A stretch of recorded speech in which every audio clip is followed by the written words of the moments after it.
Hello and welcome to the next Lukozer retro game review video. This will surprise nobody at all, but this is Pitstop 2, which was written and originally published by Epyx and later re-released by US Gold. This was first released in 1984. When Epyx really were on a roll. They were just producing so many great games, and yep, this was among them. So, oh, no, I don't want to fucking train again. So, shock horror. This is the sequel to Pitstop, and the differences are quite considerable. You have a choice between 1 and 2 drivers, and unlike the first Pitstop, of course, in this, if you have 2 players, you're playing simultaneously. You can race against each other, as well as the computer-controlled cars around the circuit. There are 6 tracks. They're all different to the 6 tracks that appeared in the first Pitstop. So we have Brands Hatch, Hockenheim, however you pronounce that, Ruin les Essarts. I've probably just slaughtered the French language in that one attempt there. Sebring, Vallelunga. I'm sure I fucking slaughtered that pronunciation as well. Watkins Glen, where Graham Hill had his horrendous crash.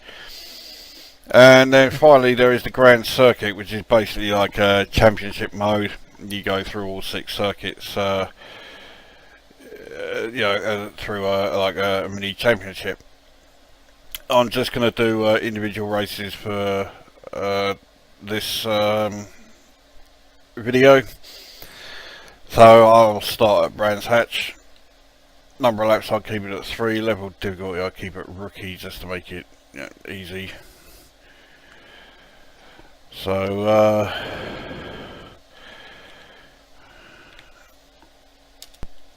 alright, so as you can see it's split screen all the time, whether it's 1 or 2 player. So I'm on the top screen. And because this game came out at the time when turbos were being used in Formula 1, you actually control the car in a similar sort of way. If you've got the obvious, accelerate, decelerate, left and right, but if you hold down the fire button, you also can engage the turbo mode, which gives you greater acceleration and a greater top speed.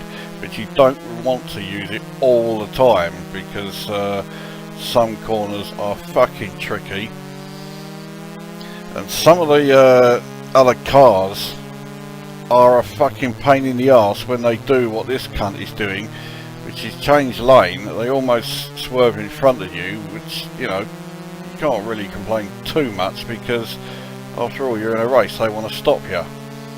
Well, they don't want you overtaking anyway. Now, like the first Pitstop, this does feature tyre wear, but unlike the first one, it's not the whole tyre that changes colour. It's just the highlight at the top. 3 of my tyres do have some tyre wear, but it's blue, which is the first level, so nothing really to worry about. But as the tyre wear increases, the colours change, and I can't remember the order it goes in, but I do know when it gets to red, you are in real trouble. You definitely want to change it. After red comes yellow, and after yellow comes the fatal tyre blowout.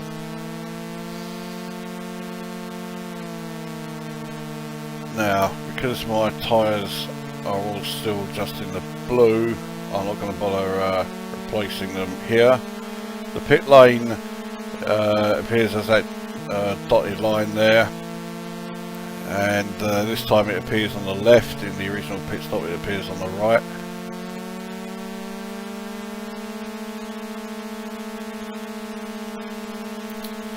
Other changes between the first and the second one, the perspective has altered slightly. You're a bit more behind the car. In the first one, you're almost a sort of 45-degree angle between looking directly on top of it and being directly behind it.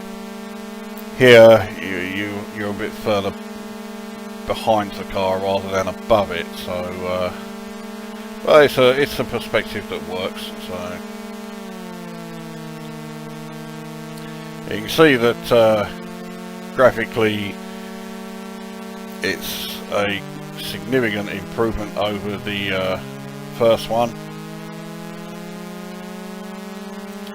In terms of audio, I'd actually say it's questionable. There are times when that engine noise, especially as it's of course being done twice, for both for the split screen. So you got two engine noises going on constantly. Wasn't doing too good there. I'm going to be changing my tyres this next lap. Hopefully I've got enough of a lead to be able to do so. I'll only change two front. I don't need to change all four.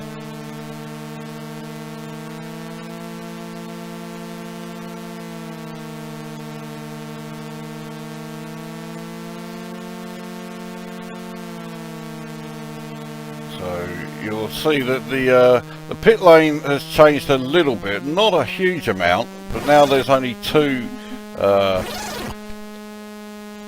mechanics working on the car. They also move a bit slow. Pit stops were a bit faster, in 84.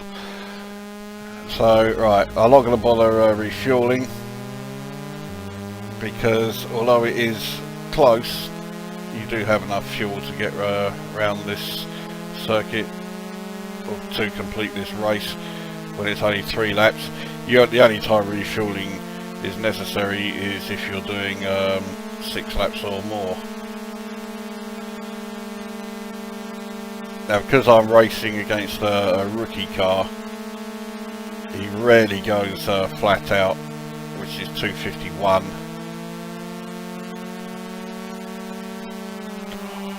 You know.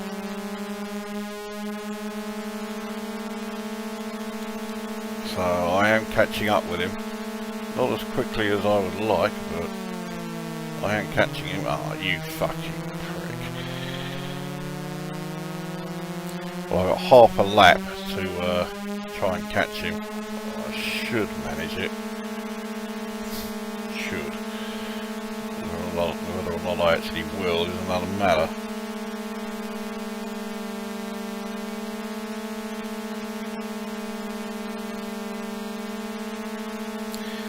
Of course, the benefit of the split screen, as well as being able to have two players racing each other simultaneously, is that you do have a good idea how far ahead or behind the other car is.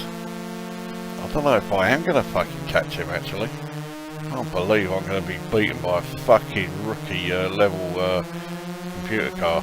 But it's because I made the pit stop and he didn't. I mean, yeah, he's definitely going to finish before me. I wasn't that far behind, especially considering I made a pit stop and he didn't. But nevertheless, being beaten by a computer player on rookie level is fucking horrific. Right, let's try another track then. I do like Hockenheim, and it's the old Hockenheim, not the fucking butchered version of it now.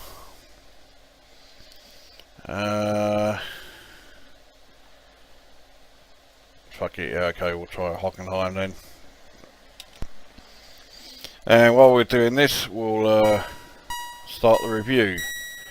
So graphics, I think the graphics are they're great. You know, they I think they still stand as being some of the best graphics in a racing game that were ever used on a Commodore 64, which means they are significantly better than the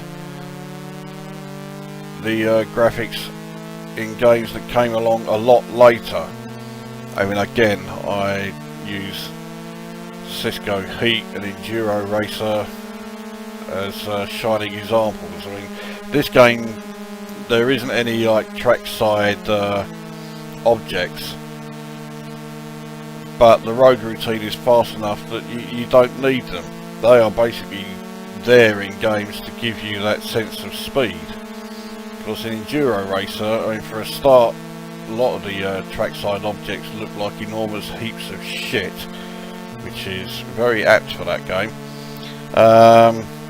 And secondly, they still absolutely fucking crawl along past you. Fucking what? Get out of the fucking way, you cunt. These final few corners are horrendous. My tyre wear is horrendous as well. So both front tyres are already in pinks. But I'm not far enough ahead to risk doing a tyre stop. And I'm doing so shit in this race that I don't know if I'm going to do a tyre stop. I may try and risk doing all 3 laps without doing a pit stop. It depends. If the computer controlled car does a pit stop, then I will. But I don't think he's going to, because looking at it, his tyre wear is, well, he hasn't got any.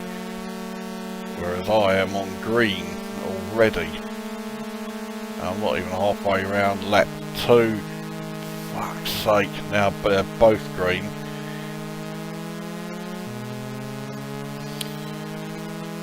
So anyway, so graphics, yeah, they're a bit simplistic, but I still think they are great, and I still think they're some of the best in a Commodore 64 Racer. Audio, there's no two ways about it. The engine sound fucking goes right through you, especially when both cars are doing 250 odd mile an hour. It's fucking evil. I've got to now do a pit stop. There's no way I can keep going, which means I'll lose the lead and get fucking beaten again, because he is not going to do a pit stop at all.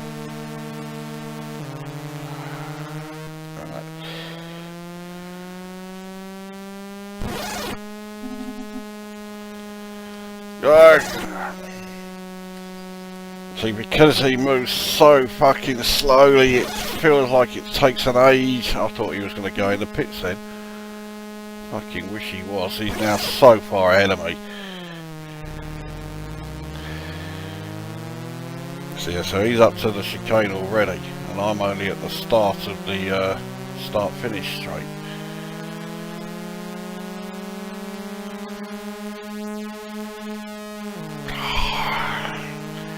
I am really doing shit in this game today. It's fucking typical. I had a warm-up go last night, which was the first time I played this game in about 30 years, and I won every time. Now I'm doing the video, no, gotta be shit at it. Why break the fucking habit of a lifetime, man?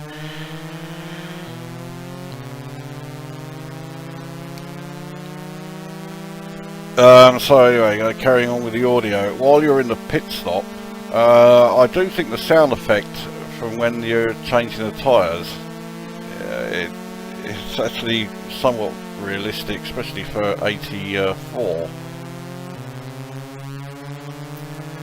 And then all the other sound effects and the few jingles that are in the game. That's it, that's fucked it. The other sound effects and jingles are fairly simple. There's nothing remarkable about them. Oh, how great! I fucking lost again.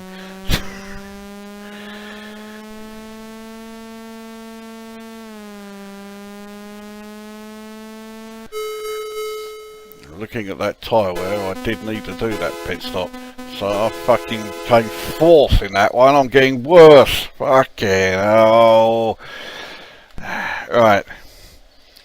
Let's see if I can actually find a track that I can do. Sebring has a lot of straights, but it does also have some demon fucking corners. But okay, I'll give this a go. This will be the last one. Then into gameplay. This is where I don't think a lot of people agree with me. Incidentally, if you're one of those players who at the start of the race then just constantly tries to drive into the other car and ruin his tyres, you are a cunt. I fucking hate players who do that. Anyway, yeah, onto the gameplay. There are some aspects of the gameplay I think are great, and there are some things I don't like. Back in the day when you had to use the joystick, this game would give you what felt like fucking terminal writer's cramp. It absolutely kills your fucking hand because of the way the cornering is done.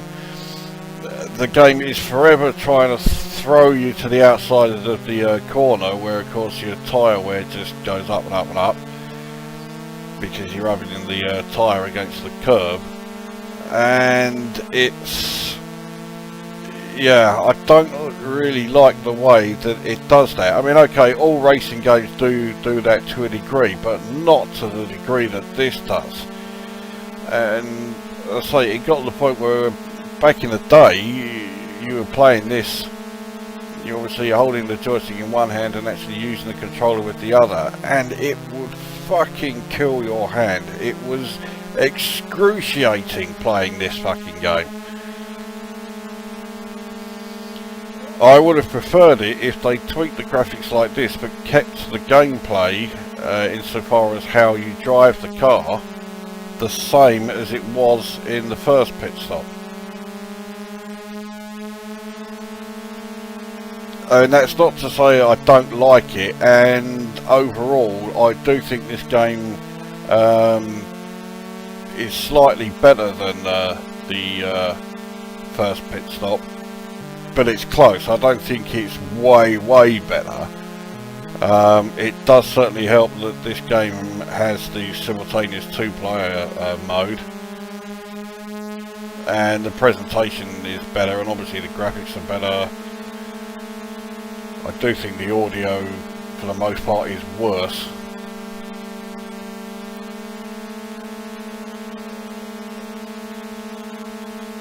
But I say, though that aside from, you know, that control issue, the cornering issue, I mean, it's still a decent racing game. I mean, nobody could say Pitstop 2 was shit. In fact, they can't even say it was only so-so. It's not only so-so. No way. It's just so much better than, we could say so much better than almost any other racing game that appeared on the Commodore 64. And I say with most racing game reviews for C64, it's the computer does not lend itself to racing games at all. Slow processor, etc, etc. It's really not geared towards it. I don't want to fucking do another pit stop because I always end up fucking losing because of it. But I might have to, because that tyre is not in good shape.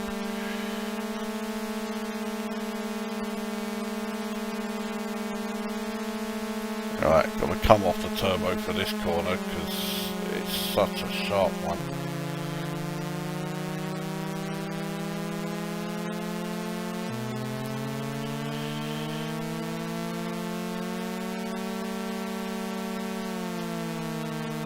I do have quite a lead. and I think I can get away with only changing one tyre, so that's what I'll do. Oh, you fucking cunt. That's the other thing that annoys me is the no, I do have to change the two fronts. Oh, fuck me. Yeah, the other cars, I mean, okay, you're in a race, they don't want you to pass them, but they are so deceptive because they start off like they are, you know, going to pass you on the left, and then they switch and you have to pass them on the right, and this cunt's going to overtake me, so fuck it, I've got to just change one and just hope. Oh, you cunt.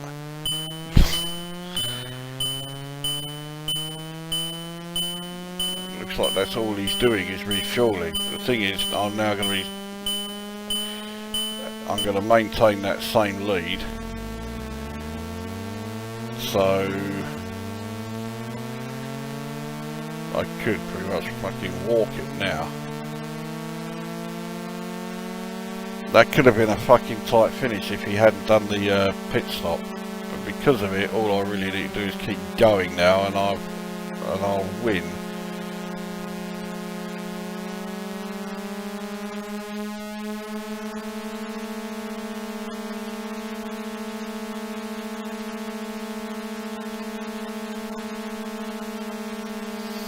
So while I got a bit of time as I head towards halfway point of this lap. Well, seeing as I'm doing a racing game, let's just get something off my chest. How many people who are Formula 1 fans who are watching this think that the most important aspect of Formula 1 is the fucking noise that the engine makes? Now, a lot of people who watch this may, because of the way I've said that, say, oh no, I don't care. I might run out of fuel actually in this.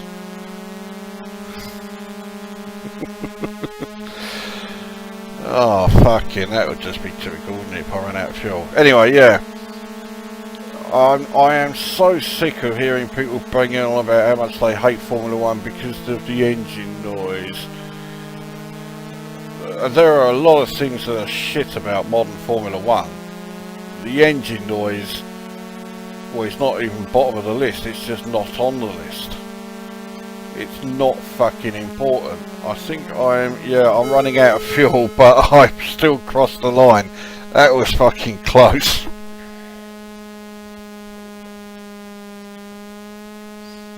But yeah, if I'm watching Formula 1, I'm interested in seeing decent racing.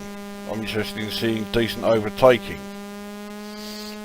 Yeah, I could watch a whole fucking season before I finally see some of that.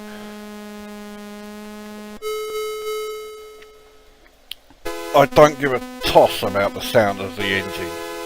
It's not important. You know, all these fucking so-called Formula 1 fans are always saying, oh, the engine sound is...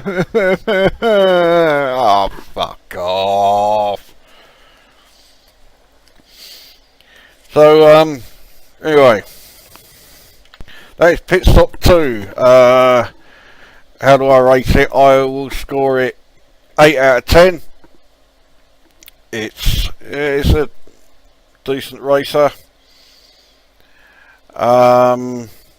It's widely considered an absolute classic on the Commodore 64. Everybody who had a 64 either had this game or played it because they knew somebody who had it. And yeah, I do think it is a decent racer, but to be honest, a classic game? No, I don't. I think it's a decent game, bordering on a great game, but it's not a classic. There are so many other games out there that are called classics, and deservedly so. I don't think this is one. It's good, but not classic. So 8 out of 10 for Pitstop 2.